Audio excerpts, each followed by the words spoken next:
Objective of accounting. Objective का मतलब क्या होता है? ऑब्जेक्टिव का मतलब होता है उद्देश्य। जो आप अकाउंटिंग बनाते हो, क्या वजह है अकाउंटिंग बनाने की, क्या उद्देश्य हैं, आप अकाउंटिंग क्यों करते हो, क्या वजह है? तो अकाउंटिंग के कुछ ऑब्जेक्टिव्स दे रखे हैं, कुछ उद्देश्य दे रखे हैं जिसकी वजह से हम अकाउंटिंग करते हैं। सबसे पहला उद्देश्य है इसका, to keep systematic record of business transaction. आपकी जो बिजनेस ट्रांजैक्शंस हैं, जो भी आप लेन देन करते हो, उसका रिकॉर्ड रखना होता है, सिस्टमेटिक तरीके से रिकॉर्ड रखना होता है, इसीलिए आप क्या करते हो? अकाउंटिंग। मैंने आपको एक शुरू में कल बात भी कही थी परसों कि आप हर चीज़ याद नहीं रख सकते। आप जब हर चीज़ याद नहीं रख सकते तो उसको क्या कर लेते हो? लिख लेते हैं, रिकॉर्ड कर लेते हैं। इसी वजह से हम सिस्टमेटिक तरीके से रिकॉर्ड करने के लिए क्या बनाते हैं? अकाउंटिंग बनाते हैं। इसको रीड कर रहा हूँ मैं। The main objective of accounting is to keep complete record of business transaction. Business transaction का कंप्लीट रिकॉर्ड रखने के लिए अकॉर्डिंग टू स्पेसिफाइड रूल्स के according complete record of business transaction help to avoid the possibility of omission and fraud. यहाँ तक करना है आपको, फ्रॉड तक। मेन बात है कि अगर आप सारी चीज़ों को याद कर लेते हो, सारी चीज़ों को लिख लेते हो, तो आपके साथ ना तो कुछ भूलने का सिस्टम हो सकता है, ना कुछ फ्रॉड का सिस्टम हो सकता है। तो ये बेनिफिट है, इसका फ़ायदा है।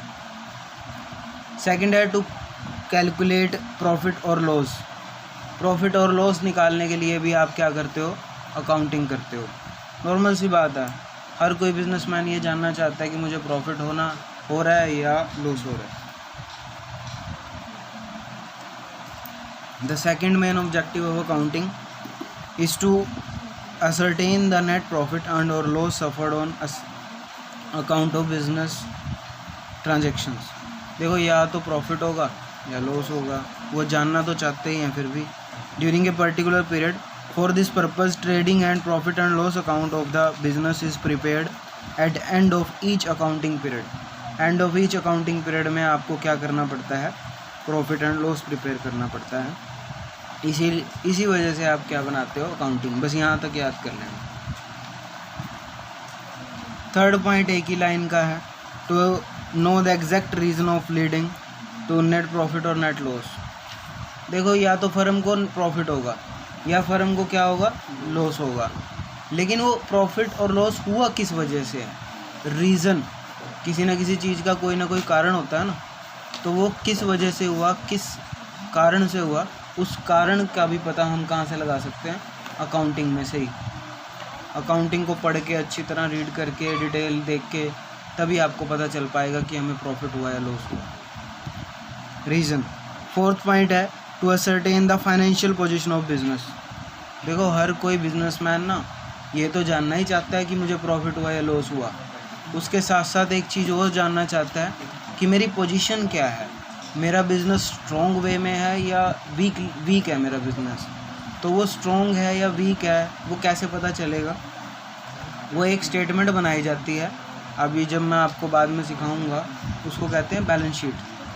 बैलेंस शीट में पता चलता है कि आप कितनी पानी में हो, ये कह सकते हैं, मतलब कितना आप स्ट्रॉन्ग हो, कितने आप वीक हो।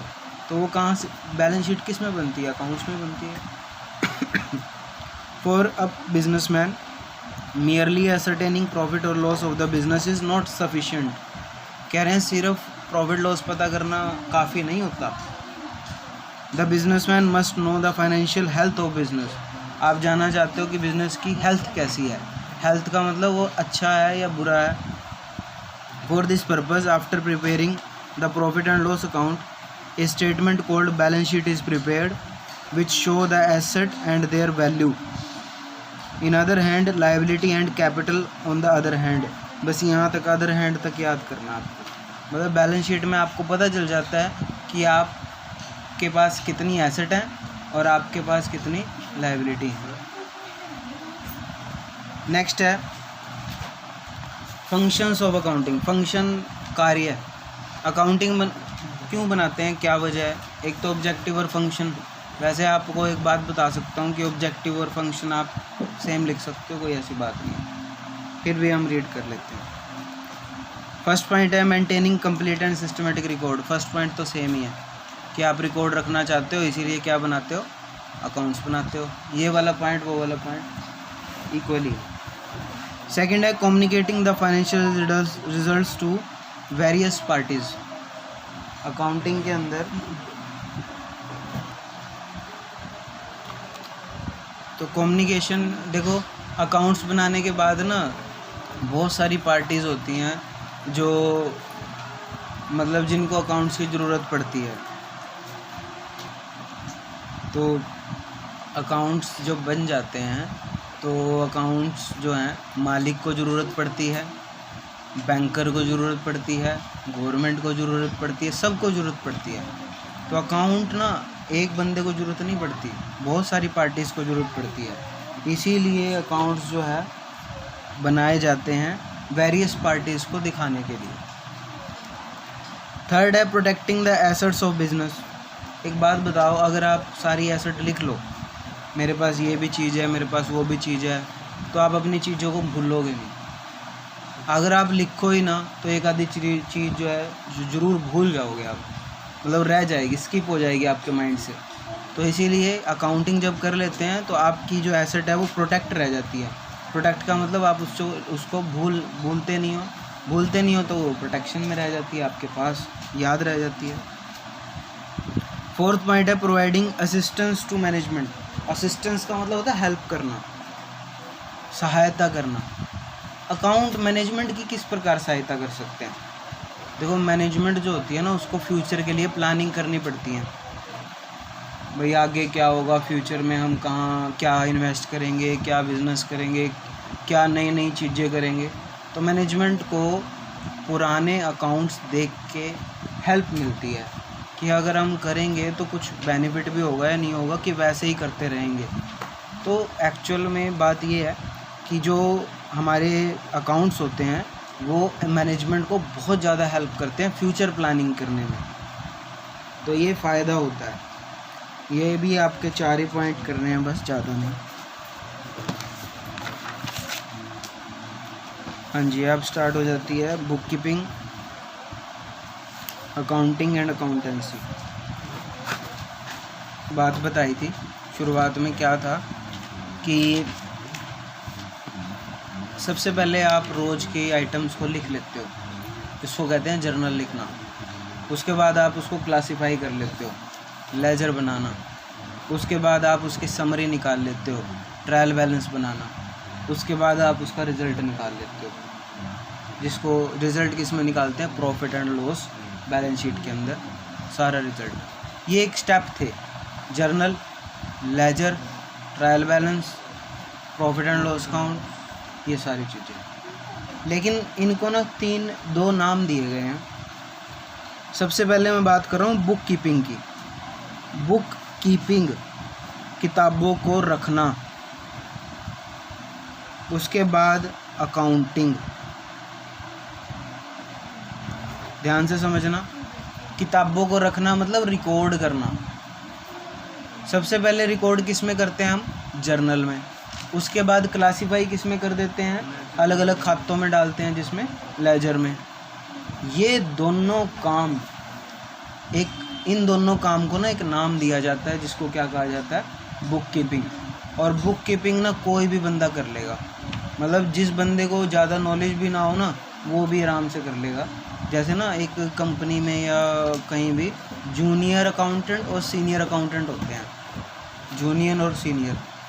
जूनियर बुक कीपिंग कर सकते हैं, मतलब वो क्या कर सकते हैं, जर्नल भी बना सकते हैं और क्या कर सकते हैं, वो लेजर भी बना सकते हैं। आप +1 कंप्लीट कर लोगे तो आप एक तरह से जूनियर अकाउंटेंट के लिए एप्लीकेबल हो, क्योंकि आप जर्नल भी बना लोगे, लेजर भी बना लोगे जब ये कंप्लीट करोगे। उसके बाद trial balance, profit and loss count, balance sheet, ये बनती है। वो कौन करता है, वो नॉलेज वाला बंदा, मतलब जिसको ज़्यादा नॉलेज होगी, वो कौन करेगा, सीनियर अकाउंटेंट।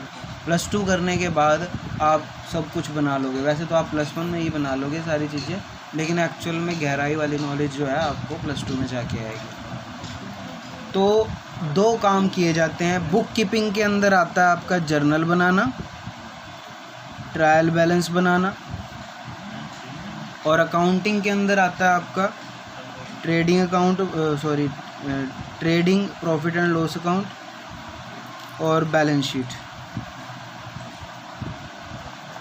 ये बनाए जाते हैं। बुक कीपिंग प्राइमरी वर्क है, प्राइमरी का मतलब पहला काम, अकाउंटिंग सेकेंडरी वर्क है। बुक कीपिंग पहले की जाती है, जैसे ही बुक कीपिंग ख़त्म होती है अकाउंटिंग स्टार्ट हो जाती है। जर्नल लेजर बना के ख़त्म करोगे, क्या बन जाएगा आगे? Profit and loss account. ये कोई भी कर लेता है, ये सीनियर बंदा करेगा। एक बार इसको ना बुक कीपिंग को रीड कर लेते हैं। Book keeping is a art of recording business dealing in A set of books. कह रहे हैं बुक कीपिंग के अंदर सिर्फ आप रिकॉर्ड करना सीखते हो। बुक कीपिंग, एक बार ना इसके 4 पॉइंट लिख रखे हैं आपको बुक में नीचे, बुक कीपिंग के अंदर ही 1 2 3 4, ये रीड करो एक एक करके। फर्स्ट पॉइंट है identification of transaction of financial nature from among the various transaction. सबसे पहले आपको देखना है पैसे वाली कौन सी ट्रांजैक्शन है, उसको क्या कर लेना है आपको? Record. Measuring the identified transaction in term of money, money में देख लिया उनको। Record the identified transaction in the books of original entry, ये ओरिजिनल एंट्री को अंडरलाइन करके आप जर्नल लिख सकते हो इसमें।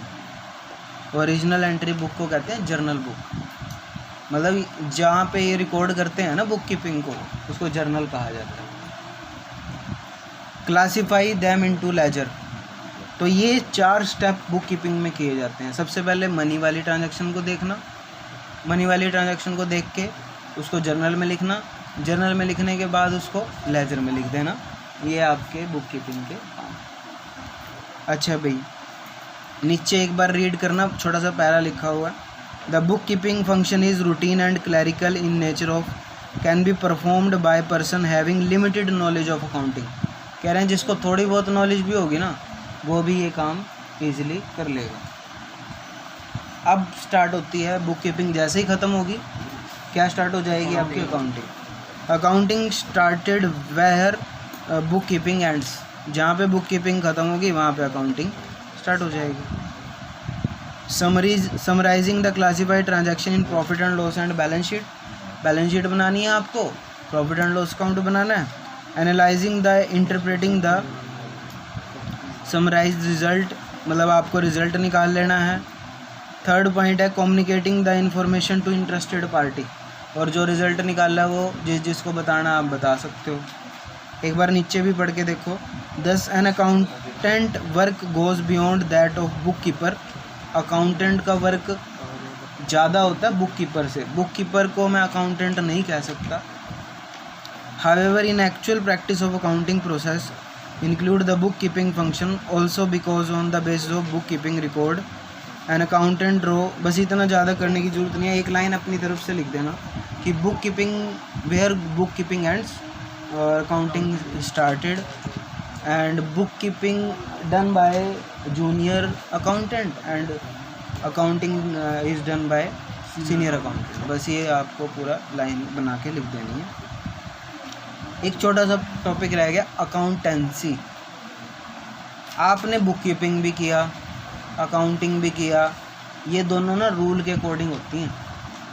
मतलब आप ऐसे ही नहीं कर लोगे कि बिना कुछ ऐसे सोचे समझे विदाउट रूल के। जब मैं आपको कराऊंगा ना जर्नल वगैरह तो रूल चलेंगे उसमें, तो वो रूल के अकॉर्डिंग चलेगा। अब ये रूल लिखे कहाँ होते हैं? ये रूल एक बुक में लिखे होते हैं जिसको कहते हैं अकाउंटेंसी। जो ये आप पढ़ रहे हो ना बुक, देख लो बुक क्या है, अकाउंटेंसी है। ये रूल बुक है एक तरह से। मतलब आपको जो सारे के सारे रूल सीखने को मिलेंगे कहाँ पे मिलेंगे? अकाउंटेंसी में। बुक कीपिंग प्राइमरी बुक है, अकाउंटिंग सेकेंडरी बुक है, और अकाउंटेंसी क्या है? Rule book. रूल लिखे होंगे इसमें सारे के सारे। तो ये आपका आज का टॉपिक ख़त्म हो गया।